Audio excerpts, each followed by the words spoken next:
Merci Florence. Bonjour à tous. Donc c'est pour moi un honneur de tenter de faire entendre les ultrasons au CNGE en vous présentant cet état des lieux de la formation à l'échographie chez les internes de médecine générale dans les différents DMG de France.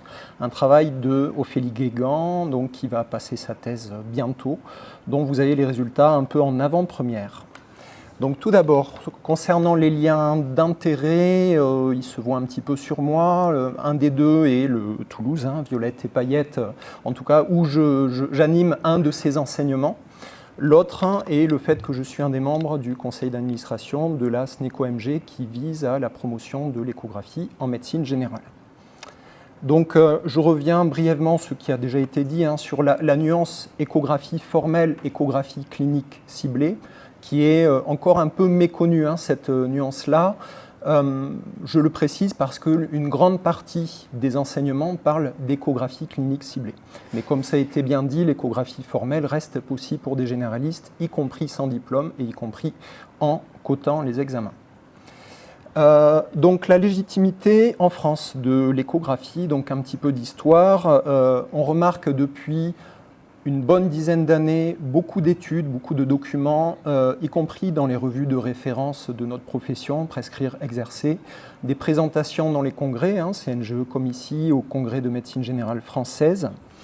Malgré cela, en 2022, la HAS a pris une position plutôt défavorable sur l'échographie clinique ciblée, qui incitait à développer le sujet, qui demandait en fait de préciser les indications, des consensus sur sur qu'est-ce qu'on peut faire ou pas en médecine générale et développer la recherche.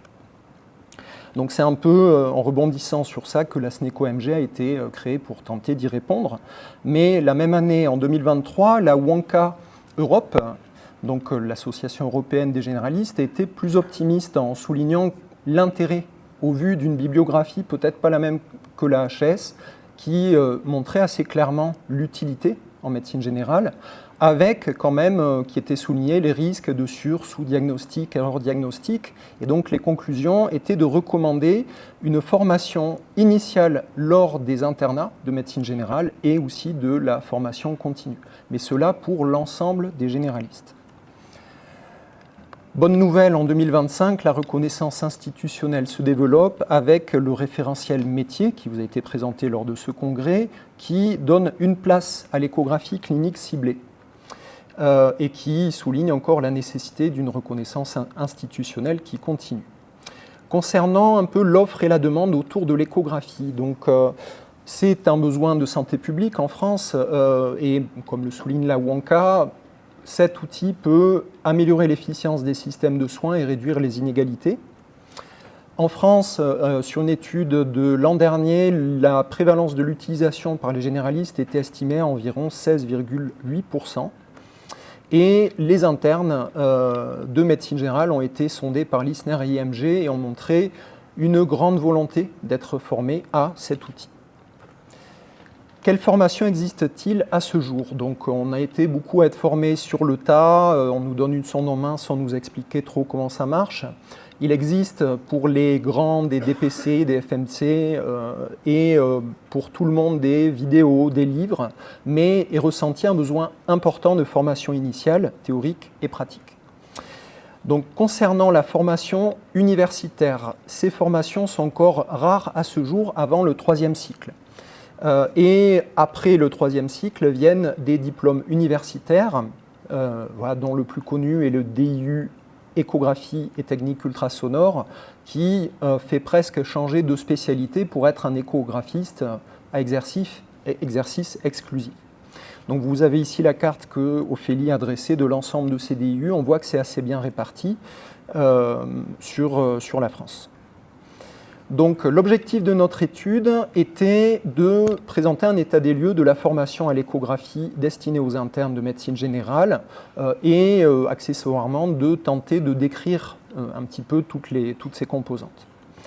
Donc il s'agit d'une étude de type enquête descriptive nationale où ont été sondés l'ensemble des départements de médecine générale par téléphone, par mail.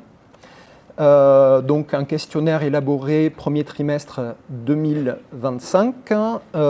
L'identification des DMG, leur site, les contacts a été assez difficile, mais je tiens à saluer l'opiniâtreté d'Ophélie qui a réussi à voir tout le monde jusqu'à il y a quelques jours, ce qui a fait que la collecte des données s'est terminée il y a quelques jours. L'analyse des données est donc encore en cours, mais on a les principaux résultats qu'on vous présente maintenant. Le questionnaire était à deux branches. Tout d'abord, de manière binaire, oui ou non, existe-t-il une formation au sein de votre DMG? Si oui, quelques descriptions. Sinon, pourquoi il n'y en a pas encore? Quels sont les freins? Donc, je passe assez vite sur les questions pour les développer dans les résultats. Donc, en 2025, nous avons compté 34 départements de médecine générale et obtenu la réponse de l'ensemble de ces départements. Il existe une formation en place, c'est-à-dire premier cours réalisé en 2025 ou avant, chez 15 départements de médecine générale sur les 34. 5 sont en projet et il en reste 14 qui n'ont ni formation ni projet. Vous pouvez voir la répartition dans le temps, c'est assez régulier. On peut peut-être espérer que d'ici une dizaine d'années, l'ensemble des DMG y seront. Concernant les formations en place, quelques petites nuances de formations obligatoires qui forment une promo entière, donc 150 internes à Toulouse, 120 à Nancy, et d'autres formations optionnelles qui, sur certaines données exploitables, qu'on n'ait peut-être pas à tous les DMG, retrouvent de 15 à 100 internes formés par promotion, avec une médiane à peu près à 40. Donc au total, à ce jour, en comptant les effectifs acceptés en 2025 en médecine générale, plus d'un interne de médecine générale sur 5 bénéficie d'une formation à l'échographie au sein de son DMG. Les modalités pédagogiques sont assez hétérogènes, avec des temps de formation variant de 1 à 6 demi-journées de cours par interne, avec parfois des bonus de révision, d'évaluation. Le matériel majoritairement prêté par des industriels, parfois fourni par les DMG, les centres de simulation ou les enseignants eux-mêmes. Et les examens étaient majoritairement basés sur un apprentissage entre étudiants, avec quand même une place qui a été retrouvée pour la simulation ou l'utilisation de fantômes échographiques. Le contenu théorique des formations, on retrouve certains programmes assez communs d'un DMG à l'autre, mais on retrouve surtout 100% de sensibilisation à cette fameuse échographie clinique ciblée. C'est-à-dire que sur le temps court qu'on peut avoir sur un DMG, la base est de trouver quelles sont les questions-réponses accessibles à l'ensemble des formés. Les retours des internes sont très favorables. Les DMG évaluent un petit peu ces formations d'une manière assez variable, avec des auto-évaluations, avec des thèses en cours, avec des évaluations formalisées selon les modèles de Kirkpatrick.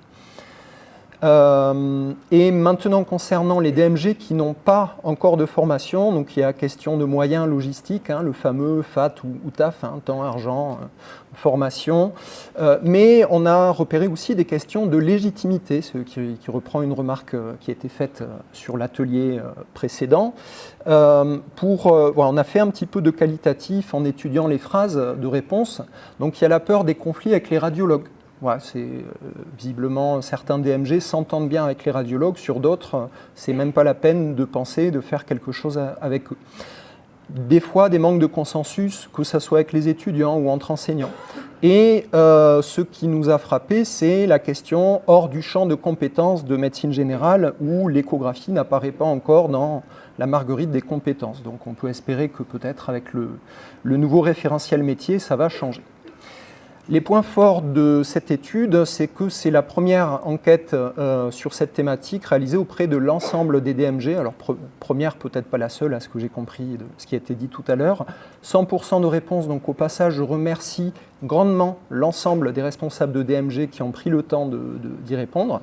Et ça nous donne un panorama actualisé sur ce sujet. Peut-être à poursuivre pour harmoniser un petit peu tous ces enseignements. Les limites, c'est un questionnaire qui s'est structuré un peu progressivement. une collecte difficile avec quand même un enthousiasme variable des contacts et un recueil plus long que prévu avec une analyse toujours en cours. Pour la validité externe, on a comparé un petit peu par rapport à ce qui se faisait ailleurs en Europe. C'est très variable entre des pays qui balbutient et d'autres qui y sont franchement. Ce qu'on remarque, c'est qu'il y a quand même une émergence du POCUS, de l'échographie clinique ciblée, et certains pays qui sont très développés dans la formation, avec l'Allemagne où dès le 2e cycle, ils sont formés, et dans l'internat, il y a une validation des compétences. En Suisse, les 3/4 des médecins équipés, et les États-Unis qui forment au POCUS depuis longtemps. Comparaison par rapport aux autres spécialités, donc outre les obstétriciens, cardiologues et radiologues qui se sont appropriés très vite cet outil, le POCUS est vraiment né plutôt dans les années 90-2000, notamment par les urgentistes qui ont, il y a moins de 10 ans, établi que tout radiologue doit savoir faire un certain nombre de choses en échographie. Les pneumologues les ont suivis en inscrivant dans le programme obligatoire de leur phase socle l'échographie thoracique. D'autres spécialités en sont là, nous en faisons partie. On peut espérer peut-être une prise de position un jour du CNGE, peut-être que la HAS changera d'avis, peut-être la CNAM pour pouvoir coter l'échographie clinique ciblée, ce qui n'est pas le cas encore à ce jour. Voilà, donc en guise de take-home message, cette carte, au cas où vous poseriez la question de quels DMG font ou ne font pas encore, et les principaux messages que je vous ai proposés. Voilà, plus de la moitié des DMG qui participent, plus d'un interne sur 5 formés, un consensus sur l'échographie clinique ciblée, la réponse émergente à un besoin, un important enthousiasme et le besoin de reconnaissance institutionnelle sur lequel on travaille à la SNECO-MG. Je vous remercie de votre attention et je suis ouvert à vos questions.